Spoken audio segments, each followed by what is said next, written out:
একটু কঠিন, মনের জোরটা থাকলেই যথেষ্ট। তো এরপরে আরো চমক আছে। নমস্কার বন্ধুরা, কেমন আছেন? আশা করছি ভালো আছেন। দ্য বং মাস্টার মাইন্ডে আপনাদেরকে সবাইকে জানাই ওয়েলকাম। আর আজকে সেকেন্ড ডে আমরা সানরাইজ করছি। আগের দিন দেখেছেন আমরা টুমলিংয়ে ছিলাম, তাহলে টুমলিংয়ে অবধি দেখিয়েছিলাম। তো এখন টুমলিং থেকে গাড়ি ছেড়ে দিয়ে এই রাস্তায় আমরা গেছি। এটা হচ্ছে সিংকুলিয়া ন্যাশনাল ফরেস্ট, তার মধ্যে দিয়ে আমরা যাচ্ছি। এখানে কিন্তু রেড পান্ডা আর ফুলটা দেখতে পাবো, আগ্রহ করেছি। এটা কিন্তু এপ্রিল মার্চ ফেব্রুয়ারি মাসে অনেক দেখা যায়। আমরাও দেখেছি, কিন্তু অতটা দেখা যায় যতটুকু মানে যে সময় যেটা ভালো দেখা যায় সে সময় আসলেই মনে হয় ভালো হয়। বাট আপনারা দেখতেই পাচ্ছেন আকাশের অবস্থা খুবই খারাপ। তো মনটা একটু ভেঙে গেছিল যে আমরা সান্দাকফু পৌঁছে কাঞ্চনজঙ্ঘা আর এভারেস্টকে দেখতে পারবো। হাতে দুদিন টাইম নিয়েই গেছি। তো চলুন এই পথের দৃশ্য দেখুন। এরপরে আসবে কালা পুকুরি। কালা পুকুরিতে কি আছে ওটা দেখুন। তারপরে আমরা যাবো সান্দাকফু। আজকে এই পথে এগুলো আছে, চলুন দেখতে।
অবশেষে এত দুর্গম পথ পাড়ি দিয়ে আমরা কালা প্রকৃতি এসে পৌঁছলাম।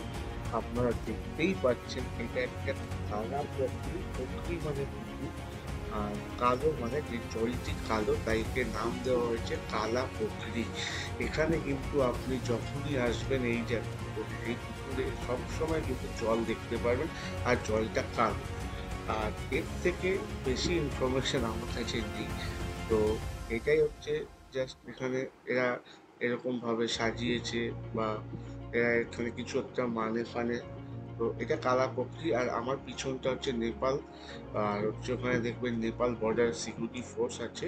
তো ওইখানে কিন্তু আমাদের ভিডিও করতে দেয়নি। আসুন দেখি কালাপক্ষী।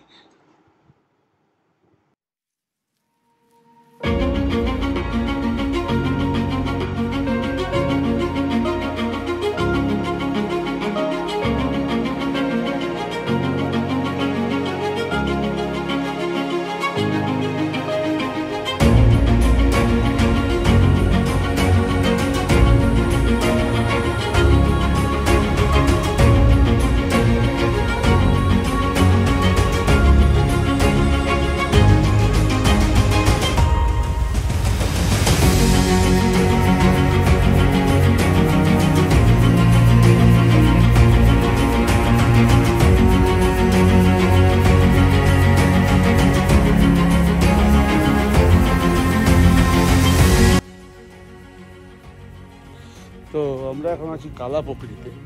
এই কালা পুকুরি একটু আগে দেখালাম, খুব সুন্দর জায়গা। এখান থেকে মনে হয় আর কিছুক্ষণ লাগবে সান্দাফু। তারপর সান্দাফুতে গিয়ে লাঞ্চ করব, লাঞ্চ করে তারপর বাদ বাকিটা তোমার সাথে শেয়ার করবো। চলো।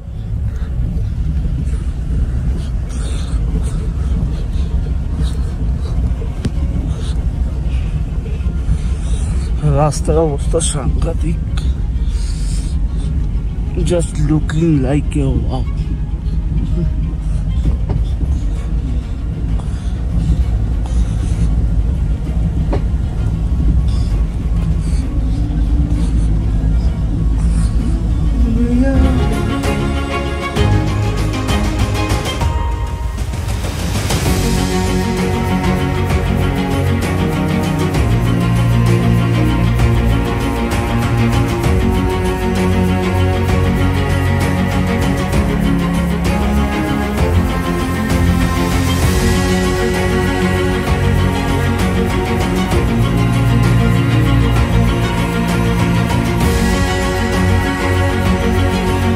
কালাপুকুরি ছেড়ে আমরা বেরিয়ে যাচ্ছি। এখন আমরা যাব সান্দাফুর উদ্দেশ্যে। এটাই ছিল আমাদের লাস্ট স্টপ এতক্ষণ। মাঝে ভঞ্জন থেকে আমরা যে কটা স্টপে দাঁড়িয়েছি সেটা আপনাদেরকে ভিডিওর মাধ্যমে দেখানো হয়েছে। আপনারা যদি আমার আগের ব্লগগুলো না দেখেন তাহলে কিন্তু আমার আই বাটনে গিয়ে আপনি দার্জিলিং এবং সান্দাফুর ডে 1-এর ব্লগটা দেখে নিতে পারেন। ওখানে কিন্তু কিভাবে আমরা সান্দাফু উঠেছি সেটার ডিটেলসগুলো আপনারা পেয়ে যাবেন। তো আসুন দৃশ্য দেখতে দেখতে উঠি এই সান্দাফুতে। আর রাস্তা তো দেখতেই পাচ্ছেন প্রচণ্ড দুর্গম, মনের জোর ছাড়া কিন্তু এখানে আসাটা খুবই কঠিন ব্যাপার আছে। আর যারা ট্রেক করেন তারা তো বুঝতেই পাচ্ছেন তাদের জন্য আরও অসুবিধা। গাড়িতেই আমাদের কিন্তু যথেষ্ট ভয় লাগছিল। রাস্তার অবস্থা খুবই খারাপ এবং খুবই ছোট, একটা গাড়ি আরেকটা গাড়িকে পাস করতে কিন্তু খুবই অসুবিধাজনক। কিন্তু এখান থেকে আমাদের কিন্তু একটা শিক্ষা আছে।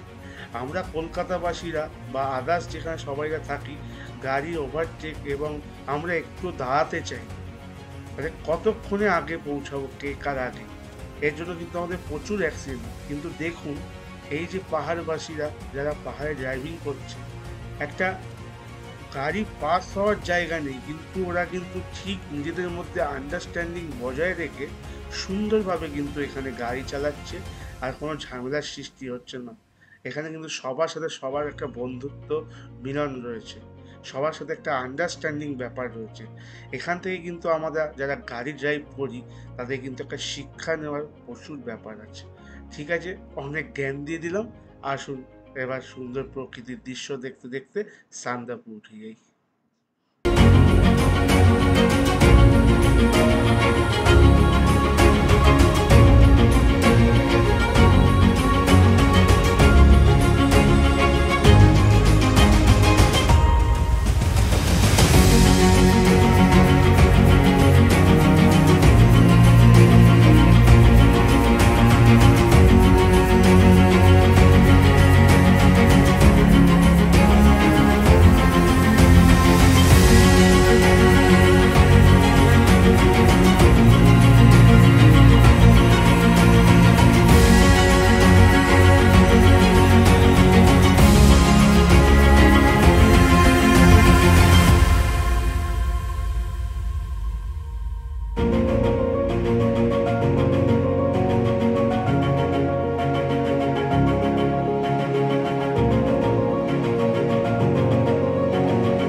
অবশেষে আমরা পৌঁছালাম সান্দাফু। এখন আমরা হোটেলে ঢুকছি, দেখতেই পাচ্ছেন এটা ছিল নমভোদ্ধা। আমাদের পার হেড 1900 টাকা করে পড়েছিল, খাওয়া দাওয়া সমেত। সকালের ব্রেকফাস্ট থেকে দুপুরের লাঞ্চ এবং স্ন্যাক্স ডিনার সব ইনক্লুডিং আমাদের 1900 টাকা পার পার্সন করে গেছে। আর এই নববুদ্ধা ছেড়ে আমরা সানরাইজে ছিলাম, সেখানে কিন্তু আমাদের 2400 টাকা করে লেগেছিল। আর সানরাইজে থাকতে হলে কিন্তু আপনাদেরকে আগেও বলেছি একটু আগে থেকে বুকিং করবেন, তাহলে খুবই সুবিধা হবে। মারাত্মক ঠান্ডা লাগছিল, যেহেতু নিচে অতটা ঠান্ডা ছিল না দার্জিলিংয়ে, কিন্তু এইখানে এত 12,000 ফিট ওপরে এসে মানে খুবই ঠান্ডা লাগছিল। আর আমাদের না একটা হালকা প্রবলেম হচ্ছিল, সেটা মানে এত হাইটে হঠাৎ করে বডি হয়তো নিতে পারছিল না, কিন্তু আস্তে আস্তে আস্তে আস্তে সময় যত বেড়েছে আমাদের বডি কিন্তু আস্তে আস্তে ঠিক হতে শুরু করেছিল। মানে হালকা একটু ব্রিদিং প্রবলেম হচ্ছিল, বাট আস্তে আস্তে আস্তে আস্তে আমাদের কিন্তু এটা ঠিক হয়ে গেছে। আপনাদেরও এরকম হতে পারে, বাট ঘাবড়ানোর কোনো প্রয়োজন নেই। আহ, একটু রিল্যাক্স থাকবেন, এসে একটু রিল্যাক্স করবেন, যেহেতু অনেক কিছু জামা কাপড় শীতের পোশাক পরে থাকি, তাতেও অনেক প্রবলেম হতে পারে। তো এসে রিল্যাক্স করবেন, একটুখানি শোবেন, খাবেন দাবেন, রেস্ট নেবেন, তারপরে কিন্তু বেরিয়ে যাবেন। হুট করে এত সুন্দর দৃশ্য দেখে জানি আমি আপনারা পাগল হয়ে যাবেন, কেন সবাই তাই, এরকম সুন্দর দৃশ্য দেখলে মাথা খারাপই হয়ে যায়। তো আমার কথা, আপনারা এসে আগে লাঞ্চটা করে নিন, করে রিল্যাক্স করে 1-2 ঘন্টা তারপর বেরোন, এটা আমরা করছি। তো আসুন আমরা লাঞ্চ সেরে নেব, লাঞ্চ সেরে নিই, তারপর একটু বেরোবো।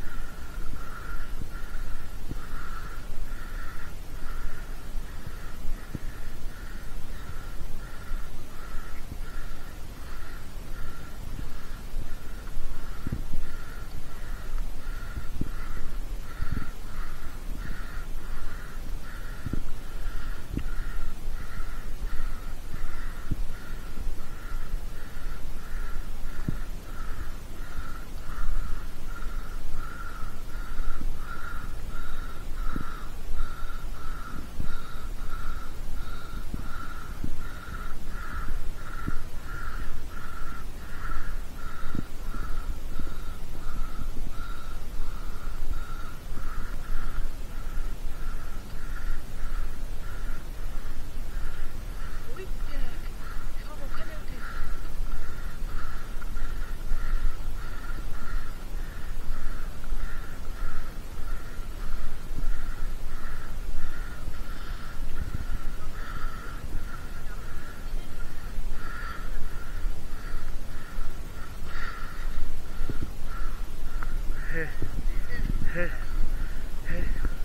কোথায় যাচ্ছ, কোথায় যাচ্ছ? হ্যাঁ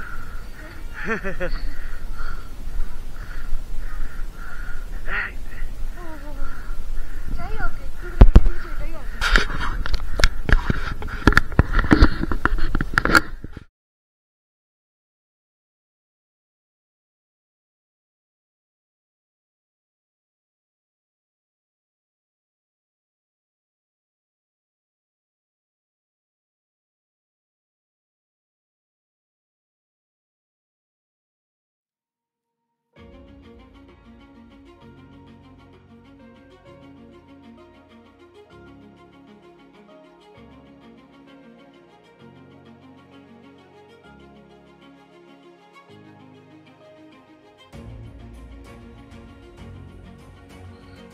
আচ্ছা, ভিডিওর মাঝখানে মাঝখানে দেখছেন ওপরে একটা টাইম আর ডেট দেখানো হচ্ছে 2020 সালে, বাট আমরা কিন্তু 2020 সালে যাইনি।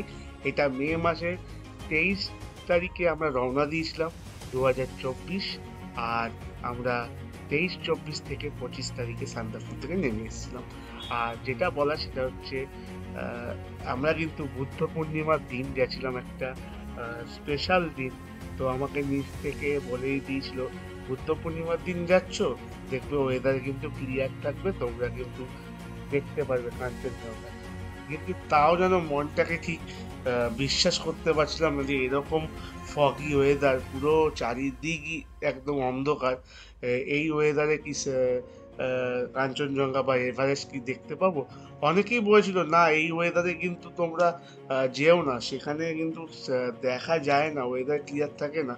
কিন্তু বিশ্বাস করুন আমাদের কপালটা এত ভালো সাথ দিয়েছে যে ওই দিনই বিকালবেলা আমি এভারেস্ট দেখতে পাইনি, কাঞ্চনজঙ্ঘা কিন্তু দেখতে পেয়েছি।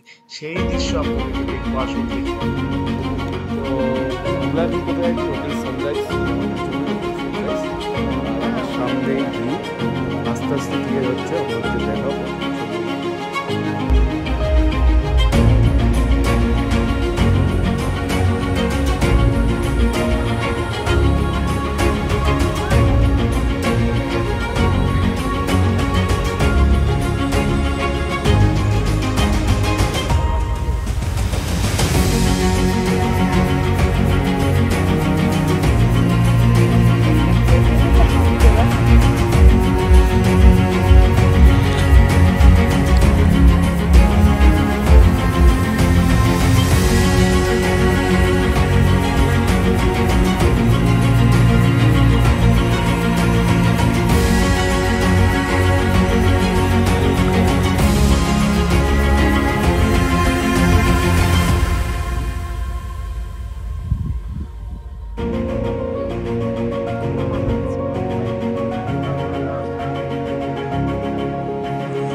আমরা এখন সানরাইজের ছাদে, সেখান থেকে আস্তে আস্তে এই দেখুন clear হচ্ছে।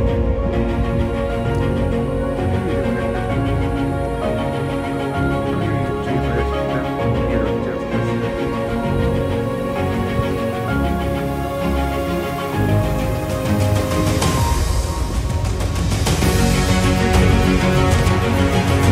দেখা গেছে, অবশেষে দেখা গেছে এই যে স্লিপিং বুদ্ধার, এই যে কতটা দেখতে পাচ্ছেন আমি জানি না আপনারা, বাট চোখে কিন্তু খুব সুন্দর দেখা যাচ্ছে। আরো ক্লিয়ার হলে আপনাদেরকে দেখাবো।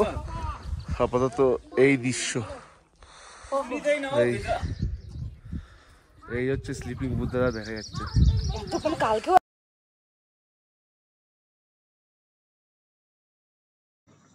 অবশেষে তার দেখা মিলল কাঞ্চনজঙ্ঘা। আমরা সবাই জানি দ্বিতীয়তম সর্বোচ্চ শৃঙ্গমালার মধ্যে কাঞ্চনজঙ্ঘা, আর প্রথম হচ্ছে মাউন্ট এভারেস্ট। তো এখান থেকে কিন্তু আমরা মাউন্ট এভারেস্টও দেখতে পারবো। আজকে সেই কপাল হয়নি, কিন্তু বুদ্ধ পূর্ণিমার জন্য আমরা কিন্তু কাঞ্চনজঙ্ঘাকে দেখেছি, যাকে বলে স্লিপিং বুদ্ধা। আপনারা এই ক্যামেরার মাধ্যমে রেঞ্জটা আপনারা দেখতেই পাচ্ছেন, পুরো মনে হচ্ছে একটা স্লিপিং বুদ্ধা, মানে বুদ্ধদেব শুয়ে আছে। সত্যি অসাধারণ দৃশ্য। সান্দাফুর থেকে কিন্তু কাঞ্চনজঙ্ঘা দেখতে অসাধারণ লাগে। আসুন কালকের ব্লগে দেখব এভারেস্ট দেখতে কেমন লাগে, যদি ওয়েদার ক্লিয়ার থাকে। আশা করছি আমরা এভারেস্ট দেখতে পারবো। সবাই সুস্থ থাকবেন, ভালো থাকবেন, আর এভারেস্ট দেখার জন্য নেক্সট ব্লগের জন্য অপেক্ষা করবেন। লাইক, সাবস্ক্রাইব আর কমেন্ট করতে কিন্তু ভুলবেন না। সবাই ভালো থাকুন। আজকের মতো এখানেই শেষ। টাটা।